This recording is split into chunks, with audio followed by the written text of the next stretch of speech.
బ్రహ్మాండంగా అనుకుంటాం. Okay okay okay ఒక్క నిమిషం సార్, ఒకసారి కపర ప్రసాద్ గారితో మాట్లాడదాం. బీజేపీ నాయకులు మరి ఈ అంశంలో ఏం చెప్తారు? ఎన్నిక ఏదైనా సరే కాంగ్రెస్ గెలిచి తీరుతుంది, స్పీకర్ ఏ నిర్ణయం తీసుకున్నా మాకు శిరోధార్యమే అని చెప్తున్నారు. అదే క్రమంలో సో వాళ్ళు జాతీయ జెండాలు పోలిన జెండాలు కాంగ్రెస్ జెండాలు కప్పుకున్నంత మాత్రాన కాంగ్రెస్ ఎమ్మెల్యేలు కాదని వాళ్ళే చెప్తున్నారని చెప్తున్నారు. మీరేం చెప్తారు సార్? మీకు మానవతరాయ్ గారికి, పల్లె రవికుమార్ గారికి నమస్కారం. నమస్తే సార్. మానవతరాయ్ గారు చెప్పే దాంట్లో వాస్తవాలనే మేమేం కాదంటలేం. ఏ ఎన్నికైనా వాళ్ళే గెలుస్తామంటే గెలవచ్చు. ప్రజల అభిమానము చూరగొని ప్రజల ఆదరిస్తే ఎవరైనా గెలవచ్చు. దాన్ని ఎందుకు గెలిచినావు, మీరు ఎందుకు గెలుస్తారని చెప్పి ఎవరు క్వశ్చన్ చేయడానికి లేదు. అవును, నేను ఏమంటున్నానంటే మానవతరాయ్ గారు చెప్పాల్సింది ఆ ఎమ్మెల్యేలే మేము కాంగ్రెస్ పార్టీలో చేరినామని చెప్పుకున్నాం. వీళ్ళు వాళ్ళు కాంగ్రెస్ పార్టీలో చేరలేదు, వాళ్ళు దేవుని కాండవా కప్పుకున్నారని చెప్తున్నారు. మాకేం మీరు చేరాలా చేరకపోవడం అనేది వేరు.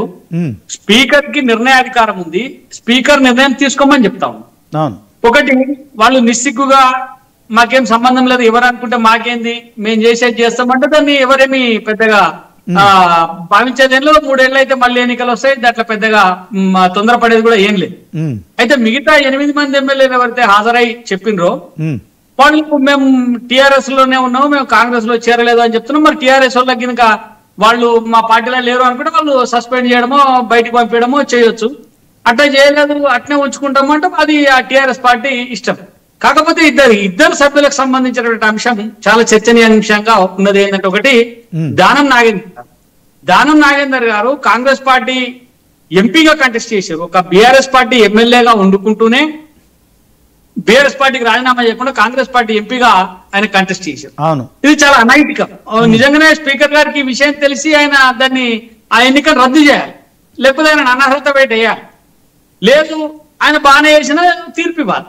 అక్కడే పెట్టుకొని ఎన్ని సంవత్సరాలు అయినా అట్నే ఉంచుకుంటా అంటే కుదరదు. ఒకటి తర్వాత స్పీకర్ తొందరగా నిర్ణయం తీసుకుంటున్నాని చెప్పి మానవతరాయ్ గారు చెప్పి స్పీకర్ తొందరగా నిర్ణయం తీసుకోవట్లేదు. సుప్రీంకోర్టు ఆదేశం చేసి ఇన్ని రోజుల లోపల మీరు తీసుకోవాలని చెప్పి ఆదేశం చేసిన తర్వాతనే స్పీకర్ గారు కదిలింది తప్ప అప్పటిదాకా స్పీకర్ గారు వాటి విషయంలో జోలికి పోలేదు.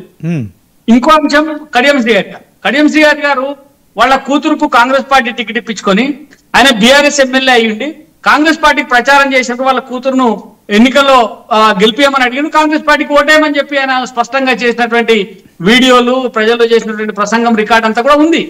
కాబట్టి మిగతా 8 మంది ఎమ్మెల్యేల విషయంలో స్పీకర్ నిర్ణయాధికారం వాళ్ళ విచక్షణకు వదిలేస్తున్నాం. స్పీకర్ ఏదైనా చెప్పొచ్చు, స్పీకర్ కు అధికారం ఉంది లేదని ఎవరనట్లేదు. స్పీకర్ వాళ్ళు బీఆర్ఎస్ ఎమ్మెల్యేలను డిక్లేర్ చేయొచ్చు, లేకపోతే కాంగ్రెస్ లో చేరింది కాబట్టి రద్దు చేస్తున్నాం అనొచ్చు. ఆయనకి ఏదైనా నిర్ణయాధికారం ఉంది. దానిపైన అవసరం అనుకుంటే కోర్టు పోవడమో లేకపోతే ఇంకా ఏ రాజ్యాంగ పరిధిలో ఏ అధికారాలు హక్కులు ఉంటే వాటిని వినియోగించుకోవడానికి టిఆర్ఎస్ పార్టీ కూడా అవకాశం ఉంది. కాకపోతే నేను అనేది ఏంటంటే అన్ని చట్టబద్ధమైనప్పుడు అన్ని రాజ్యాంగబద్ధమైనప్పుడు నీతి నియమాలు కూడా ఉంటాయి కదా. మరి నీతి నియమాలని తప్పి చేయలేం కదా. నీతి నియమాల పరిధిలో లోబడి స్పీకర్ గారు కూడా నిర్ణయం తీసుకోవాల్సిన అవసరం ఉంటుంది. లేకపోతే ఏమైంది, ఫలానా ప్రసాద్ కుమార్ గారు స్పీకర్ గా ఉన్నప్పుడు ఈ అక్రమం జరిగిందనో ఈ అవినీతి జరిగిందనో ఆయన కాంగ్రెస్ పార్టీకి వంతపాడి కాంగ్రెస్ పార్టీకి అనుకూలంగా నిర్ణయం తీసుకున్నాడు అనేటువంటి ఒక అంశము తరతరాలుగా చరిత్రలో నిలబడిపోయేటువంటి అవకాశం ఉంటుంది. కాబట్టి స్పీకర్ గారిని నేను కూడా కోరేది ఏంటంటే మీరు మీ విచక్షణ అధికారాలను ఉపయోగించి ఏదైనా ఒక నిర్ణయం తీసుకోండి, దాంట్లో ఏం అభ్యంతరం లేదు. కానీ దాన్ని నాంచడము, వాయిదా వేయడము, ఏదో ఇంకా వచ్చే ఎన్నికల దాకా గుంజుకపోతాం అనేది అవసరం లేదు. ఒకటి మానవతరాయ్ గారు చెప్పిండ్రు, మాకు ప్రజలు బ్రహ్మరథం పడతా ఉన్నారు, ఓట్లేస్తా ఉన్నారు, ఎక్కడ పడితే అక్కడ మమ్మల్ని గెలిపిస్తున్నారు అని. మరి ఎందుకని తాసారం చేస్తున్నారు? 8 మందితో రిజైన్ చేయించి ఈ 10 మందితో రిజైన్ చేయించి మళ్ళీ ఎన్నికలకు పోవచ్చు కదా. అవును, ఇప్పుడు కర్ణాటకలో కాంగ్రెస్ పార్టీ నుంచి 12 మంది ఎమ్మెల్యేలు భారతీయ జనతా పార్టీలో చేరిండ్రు. భారతీయ జనతా పార్టీలో చేరిన తర్వాత భారతీయ జనతా పార్టీ 12 మంది ఎమ్మెల్యేలతో రాజీనామా చేయించి ఎన్నికలకు పంపించింది. ఎన్నికలకు పోయిన తర్వాత ఎన్నికలలో గెలిచి వచ్చి వాళ్ళు మళ్ళీ బీజేపీలో చేస్తే ప్రభుత్వాన్ని ఏర్పాటు చేసింది. ఇప్పుడు నీకు ఒకటి ఉంది, నిజంగానే నీకు ఇంత ధైర్యం ఉండి ఏ ఎన్నికైనా సరే మేమే గెలుస్తాం అనుకున్నప్పుడు ప్రజలకు పోవచ్చు, వాళ్ళు రాజీనామా చేసి ప్రజలకు పోవచ్చు. అయితే ఇది కాంగ్రెస్ పార్టీకి సూచన మాత్రమే చేస్తున్నారు, ఇదేమి మ్యాండేటరీ ఏం కాదు. వాళ్ళు రిజైన్ చేయించి పోవాల్సిన మ్యాండేటరీ అయితే కూడా కాదు. ఎందుకంటే అయితే బీఆర్ఎస్ పార్టీ వాళ్ళ పార్టీ నుంచి సస్పెండ్ చేయాలి. బీఆర్ఎస్ పార్టీ కూడా చేస్తలేదు. ఎందుకు చేస్తలేదు? సస్పెండ్ చేసి వీళ్ళు ఫ్రీ అయిపోయి కాంగ్రెస్ పార్టీకి పూర్తిగా మద్దతు చేస్తారని చెప్పి బీఆర్ఎస్ పార్టీ భావిస్తా ఉంది.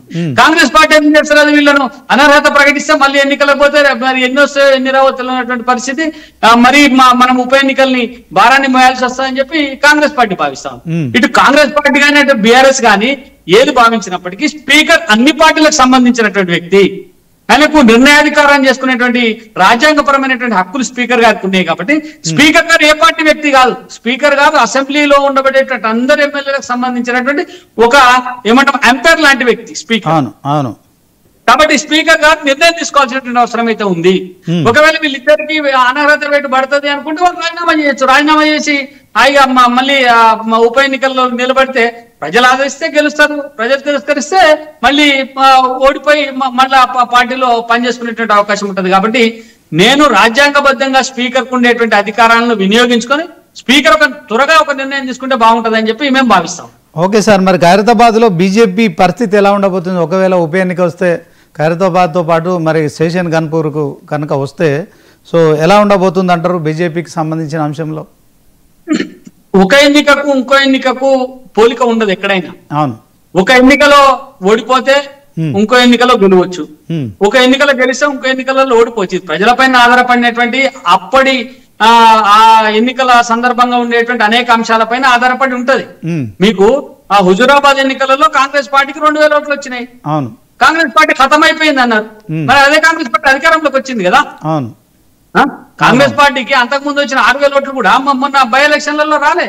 అవును, నేనేమంటున్నానంటే అది ఒక ఎన్నికకు ఇంకో ఎన్నికకు మధ్యన చాలా వ్యత్యాసం ఉంటది.